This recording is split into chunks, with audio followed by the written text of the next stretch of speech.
Gustavo Valver, bueno, una Argentina que está demostrando las peores de las caras que conocemos, o sea, inmediatamente nos remitimos a la época de Alfonsín, imposible mantener la gobernabilidad, a la época de la Rúa.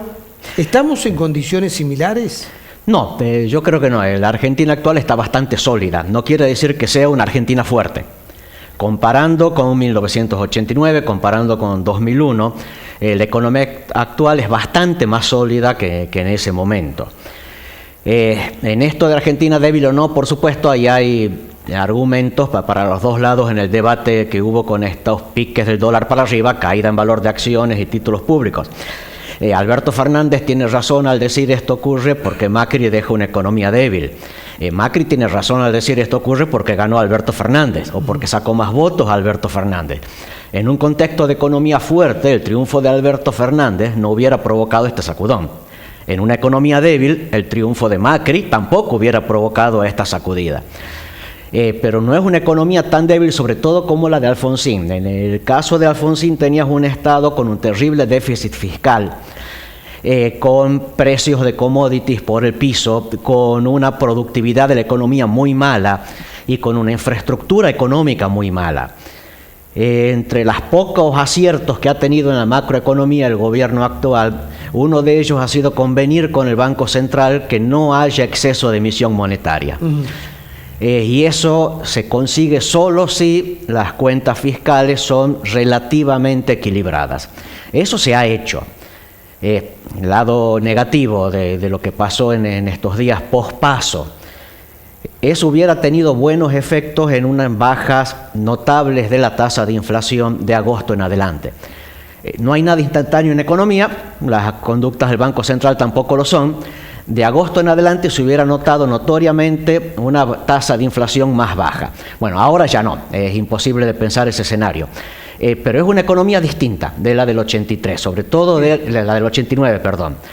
Es más sólida. Quien quiera que asuma en diciembre del 89 va a asumir con una Argentina que tiene, por ejemplo, las tarifas de servicios públicos prácticamente cubriendo los costos de los servicios públicos. Cuando asumió Macri, las tarifas cubrían el 10% de los costos. Lo otro estaba subsidiado, que era gasto público. El otro era subsidio, gasto público. En la época de Alfonsín era el Estado el que también se ocupaba de los servicios públicos. Así que también se estaba en problemas. En el caso del Banco Central, es una posición mucho más sólida en reservas del Banco Central ahora que lo que fue en 1999 o 2001, lo que fue en 1989. Es una Argentina débil en general, pero no tan débil como en los dos episodios de transiciones anteriores. Ahora, si este dólar se sigue manteniendo así volátil y sigue subiendo, si los precios, a ver, ayer se paró la economía, ayer sí. El lunes no había precios, es lógico que uno no puede vender porque no sabe a cuánto va a reponer. Esto se puede prolongar. Hay gente que va a salir a remarcar por las dudas, entonces todos vamos a ser más pobres y va a llegar un momento donde, bueno, ¿cómo se maneja esta situación? Donde todos los actores están nerviosos. Bueno, hay que esperar un poco. Lo que ha ocurrido en estos días después de las PASO es una exageración, ha sido una sobrereacción. No es el estado que la condición estructural de la economía te daría para el mercado cambiario y el mercado financiero. Yo no sé cuántos, pero no ha sido tampoco la mayoría de la población la que salió a vender los dólares, ni a vender acciones, ni a vender títulos públicos. Por supuesto, esto impacta en lo general. Pero yo en ese sentido sería bastante prudente. Esperar que se calme el que está huyendo. Que incluso la propia dinámica de la huida es posible que contribuya a la calma.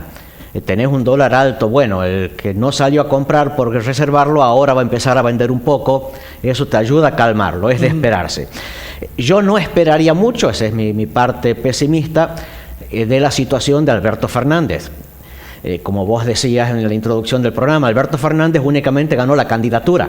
No le ganó a nadie. Claro, no tiene un cargo. A ver, acaba de superar una interna. Así es. Es un candidato. Entonces, no tiene ningún atributo. Cuando le dicen que arme no, gabinete y haga anuncio, él puede decir, ¿por qué me piden eso si todavía no gané las elecciones? Es que no solo no tiene atributos, hay algo peor. Como no ganó las elecciones, las tiene que ganar en octubre. ¿Por qué va a cambiar el estilo de conducta que lo ha conseguido el 47% de los votos en las PASO? Él tiene que conseguirlos en octubre.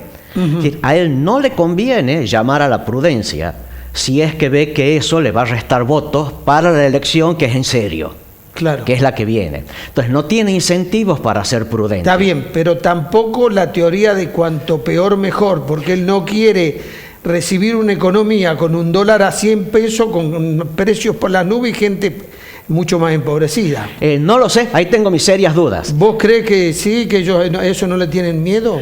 No, porque son imprudentes. Al contrario de lo que dicen, de lo que han dicho en campaña los Fernández, no es que se trate de que sean promercados o antimercados, son imprudentes.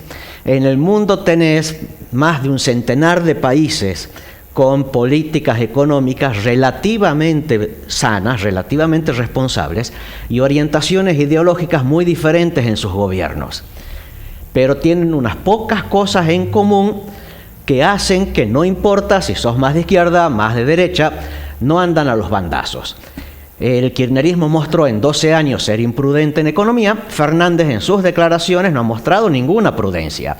De hecho, ha mostrado ignorancia en el mejor de los casos cuando hablaba de las LELIQ, ha mostrado imprudencia cuando hablaba del acuerdo del Mercosur con la Unión Europea. Ahora, si eso fuera expresión real de cómo son, no les interesa recibir un país a punto de explotar, porque igual van a tomar cualquier medida no razonable para acomodar las cosas. Por ejemplo, problema de las LELIQ, ¿cómo lo solucionás? Aprovechando de que hay gente, por ejemplo, que estaba en el SEMA, que es una posición ortodoxa, tranquilamente te pueden meter un plan Bonex para desinflar las LELIQ. Ahora, cuando se habla de un plan Bonex para la LELIQ o para los plazos fijos, es casi una expropiación.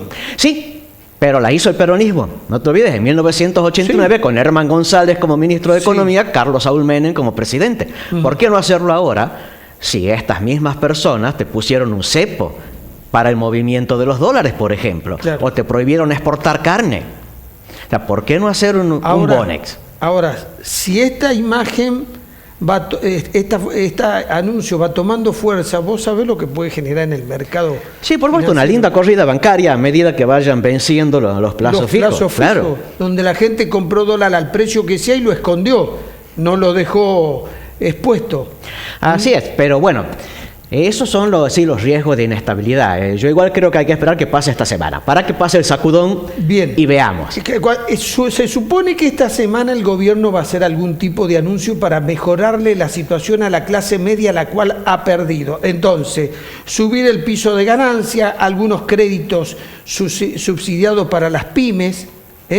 Ahora, la pregunta es la siguiente: ¿el mercado le va a dar tiempo? ¿La sociedad le va a creer? ¿Es posible frente a esta economía débil y un presidente debilitado por la diferencia que hubo en las pasos entre la cantidad de votos que sacó Alberto Fernández y sacó Macri? Tengo serias dudas. Sobre todo por el motivo, lo que yo interpreto, puede haber sido el motivo del voto. Yo no lo critico al votante. Digamos, este gobierno ha tenido dos caras. Una cara muy positiva, muy seria. Un gobierno que ha hecho cosas muy buenas en infraestructura, en energía, en servicios públicos, en lo institucional. Es un gobierno que ha negociado permanentemente con el Congreso, no ha pretendido llevarse puestas las instituciones. Todo eso es positivo. Pero tenés una enorme cantidad de argentinos que están peleando por ver si les alcanza el sueldo para llegar a fin de mes por la inflación. Y un montón de argentinos que cuando van todos los días a trabajar tienen la seria duda de si no se van a encontrar con la noticia de que lo han suspendido o lo han despedido. Todo lo de largo plazo está muy bien hecho, pero tenés prioridades. A esas prioridades no las supo atender. Recién se las empezó a atacar con seriedad en diciembre de 2018. Claro. Eso ya no creo que alcance. Cualquier medida que haga Macri a partir de ahora pueden ser paliativos. Paliativos que permiten llegar mejor a diciembre. Dudo que le permitan a él llegar mejor electoralmente. No es un imposible, pero si los motivos del voto son, yo te estoy castigando por la macro, te castigo por desempleo y por inflación, que es la prioridad, que es lo que hoy me preocupa, claro, a pesar de todo lo que hayas hecho bien, está bien. complicado de revertir. Un cambio de gabinete no impactaría. No, yo porque creo que la gente no. dice, el cambio de gabinete 4 meses antes de que te vayas, no cambia. En buena medida por lo que dije recién. Las medidas económicas demoran en ver efectos. Sí. Entonces, cambias un gabinete que pueda hacer una reversión. En el programa anterior nos dijiste, ¿cuánto demora una medida? ¿6 meses, 8 meses? Las del Banco Central, unos 8 meses. 8 meses. 8 meses en verse el Y las impacto. económicas también demoran ciertos meses, así que... ¿Y sí? A ver, Sí, no tiene sentido lo de cambio de gabinete. bien. Claro, sí hay culpas, por supuesto, en esto, que creo que se reparten injustamente. María Eugenia Vidal ha llegado a un lastre que no se merecía. Creo que en parte ahí sí hubo confusión del electorado de quién es responsable de qué. Sí. María Eugenia Vidal no es responsable de la inflación, Claro. Lo es el Estado Nacional. Ha hecho una muy buena gobernación por el lastre de cuál es el grupo político al que está, los resultados que ha tenido. Ujú. En definitiva, vos lo que decís, no me pidan una definición, pues estamos en el medio de este nerviosismo del mercado. Esperemos esta semana que se calme un poco el ánimo y veremos cómo sigue adelante. Pero vos lo que prevés que no va a venir un tiempo fácil de aquí hasta el traspaso de mando. No, fácil no, pero tampoco creo que una cosa al estilo del que fue 1989 o 2001. Bien. Las condiciones son distintas. No es que yo espere prudencia de parte de los actores políticos. Tengo mis serias desconfianzas sobre eso. Pero el país está en relativas mejores condiciones que en esos 2 episodios. Bueno, Gustavo, muchas gracias. Gracias a vos. Hacemos una pausa.